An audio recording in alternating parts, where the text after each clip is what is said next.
Hi, my name is Dylan Davis. I'm 22. I'm in Colorado. I'm starting a company, and I could use your help. So, what are we going to do? Well, if you haven't noticed, politics is kind of crazy right now. A lot of it has to. Well, it's a long story to explain it, which I would be happy to explain to you. But essentially, what it boils down to is you don't have any money in politics, and if you don't have any money in politics, essentially, if you're not paying to have representation in Washington, then you don't have any representation in Washington. And just as proof, here's a study that was conducted about 4 or 5 years ago by some guys over at Princeton. They found that approximately 90% of America, and that's their number. I think the number is much higher myself personally because, well, if you looked at how they organize their data. Anyway, I would say that it's more like 97%. But anyway, at least 90% of the population of America has zero representation within their own democracy. And this is real. I mean, if you go to the description of the video, you can get a link to the paper, or you can just Google this term, and it probably ought to be the first thing that comes up. So, that's pretty disheartening, and it kind of makes you freak out. It's one of those things that once you read it, you spend like the next 2 days really depressed, and you don't want to get out of bed, and you just want to like hide from the world and find another Netflix series to binge on. I don't know, maybe that's just me. But anyway, I mean, when you really think about the numbers, that's like, I'm pretty sure we had better numbers when slavery was a big thing in America. That's just crazy. So why is this the case? Well, if you scroll down a little bit further and you look at these graphs, you can pretty much tell why. The economic elite, they get all that they want out of politics, and the way that they do it, the mechanism through which they do it is lobbying. Now, lobbying is essentially doing a politician's job for them. To explain it a little bit more in depth, normally the legislative process is you start off with research, and then you go to, is that right? Yeah, research, and then you go to some sort of a think tank where you where you have people think up solutions for you.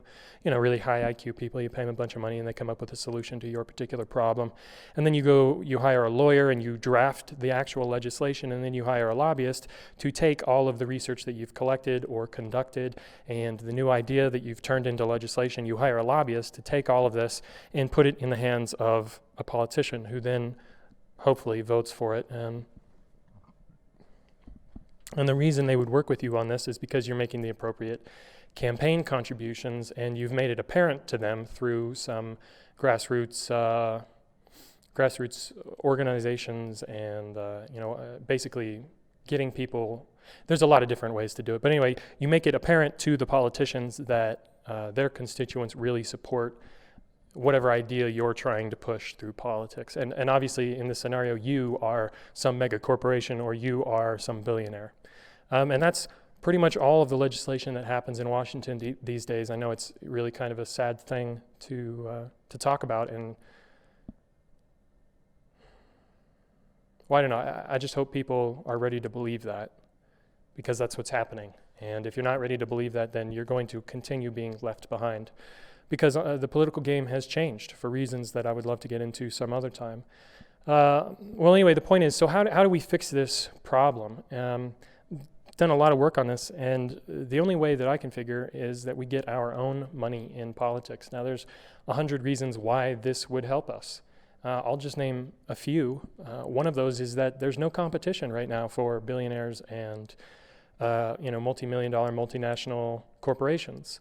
That is to say, the baby seals do not have a PAC. They don't have a political action committee, which is the old way that people used to lobby. It's not really that's not really the way they do it anymore. But I don't want to waste your time by telling you all the specifics. And because the baby seals don't have representation in Washington, whenever we talk about the baby seals in Washington, they get taken advantage of by everyone else who is at the table. There's an old expression: if you're not at the table, you're on the menu. That's a Washington expression. Talk to any politician. Go find some congressional interviews, and I can almost guarantee you that you'll hear them bring that up.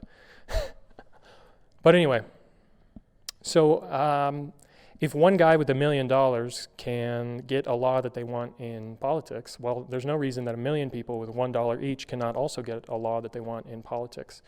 So the question is no longer who do you vote for? The question is what causes are you giving money to?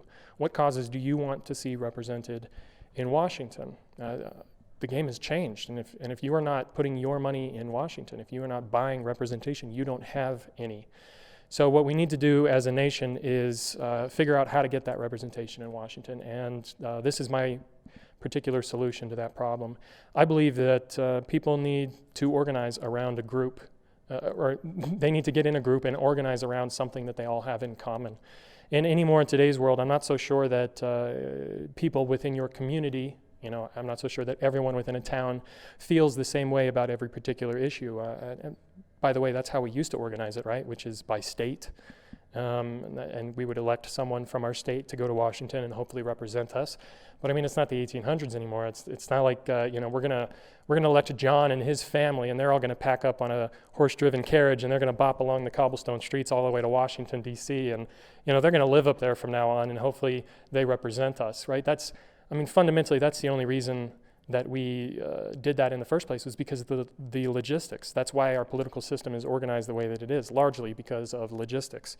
And in today's world, we have so much technology that we can really find a lot of causes, representation, and the funding for that representation that previously were logistically untenable. So essentially what we're going to do is we're going to create a website, a platform where people can go to support an issue, a cause that they care about. So for instance, if you care about global warming, you can connect with anyone in America who also cares enough about global warming. And the reason that you guys all come together is because you're each giving $5 to have that cause represented in Washington. You're all contributing to a pot, a fund that is going to pay for the lobbying process. So if you have a neighbor down the street and you disagree with him on 98% of what he believes in, but you both agree about this one particular issue and you both agree about it enough to throw $5 at the problem, well, congratulations, you just connected with them. And that doesn't mean you have to talk in real life or anything, and we can make this system completely anonymous if that's what you like, just because we have the technology to do that. But in today's environment, today's social environment, there's not an opportunity to really do politics. Honestly, guys, there's not an opportunity to care. I mean, what are you going to do? Talk about something that you care passionately about and start losing your friends one by one, and start losing your family, and geez, if it's really bad, maybe you lose your job. Like, this is our society really needs something new, and we have the technology to create online communities that care about an issue. Anyway, so I think one of the reasons that we're going to be able to succeed at this is because we can offer the legislative process. Not only can we offer access to every step along the way. So for instance, remember when I said maybe it wasn't this recording. This is like the second time I've done this. In the lobbying process, you start with research, and then you go to like think tanks, and you try to brainstorm a solution, and you conduct studies, and then you hire a lawyer to draft the legislation that incorporates your findings, and then you hire a lobbyist to present that to the politician. It's like a whole process. Well, anyway, we can take every step of that process, and we can give you access to that step. We can give you, the community that paid for it all in the first place, we can give you access to every step along the way. So if we hire a researcher to collect all the scientific data on, say, an issue like global warming,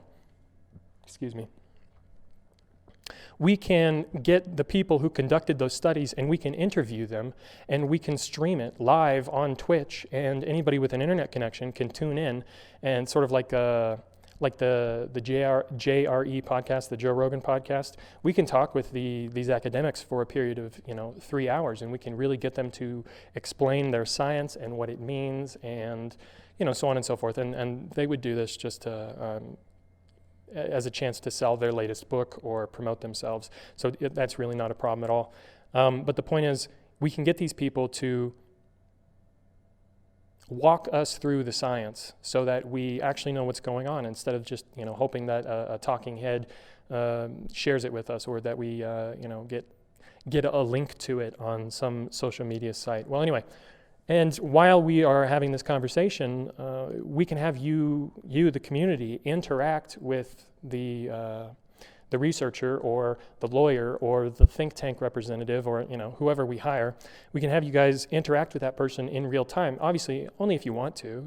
We can't make you do anything you don't want to do. So if you want to just throw money at a problem and never worry about it again, well, that's great. We can sign you up for $5 a month, and then whenever you want to stop doing that, you can just cancel your subscription. Or you can be an active member of the community. You can get access to all the information that we accumulate. You can be with us every step of the way as we go through the legislative process. So this, well, frankly, it's not a new legislative process. It's been going on for about 30 years now, at least.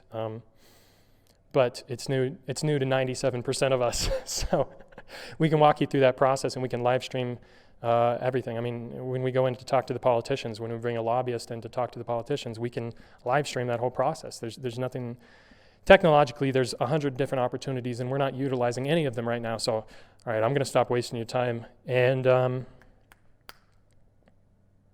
so this is the company that I'm trying to create. This is the platform that I am creating right now. And I could use some money to help us get off the ground. Also, I could use some willing participants in a beta of sorts.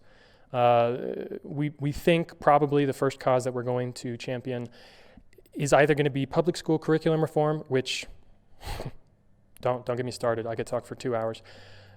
Just because we need an issue to start off on, and that would give us people who might be willing to participate in a community and go through the trials and errors of setting up, the different communities that we, using the different technologies to create the different communities. Like, for instance, we can set up a private subreddit that is only accessible to people who have put $5 in the pot, only people who actually care about that issue. We can create a private Twitch broadcast or a YouTube live broadcast or any of the other platforms. We can have a private Twitter account that only you have access to, and we can give you alerts every time that there's an update, or every time we found a new scientific study, we can link to it. And essentially, every community, I think, is probably going to develop differently. Every community that surrounds every individual issue is going to develop differently, and we need some practice figuring out how to set all those up, and we need to, essentially, we need to grow the company. We need to grow the infrastructure. And in order to do that right now, we need some money. So ultimately, our goal is to create a website and a network of, an infrastructure of professionals who can help average Americans create a cause that they care about and to get support from all the other Americans. What am I not mentioning here? We're probably, fair warning, we're probably going to pay gate it for a little bit. So if we hire a researcher to conduct some sort of research or talk about their global warming study, in a JRE fashion podcast and whatnot, we would put that, you would only have access to that if you paid for it. And then maybe after 6 months, we'd release it to the public to get people more interested. But also there has to be a reason to actually submit money in the first place, which is what's driving the whole affair. Anyway, I don't want to waste any more of your time. We need your money, and we need you to tell your friends about this, because obviously we're just getting started. We don't have the funds to run an advertising campaign. So please scroll down below and sign up. It's like $5 a month, and you can stop anytime you're sick of me. Hope that never happens. Have a great day, guys. Good luck.